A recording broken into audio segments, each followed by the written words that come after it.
आज हम डिस्कस करेंगे सस्पेंशन सिस्टम के बारे में। पता है सस्पेंशन सिस्टम क्या होता है इसके बारे में? हेलो,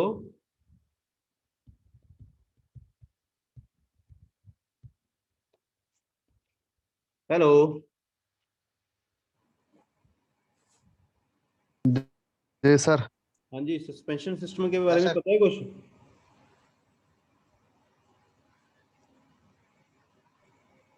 हाँ जी, बोलो।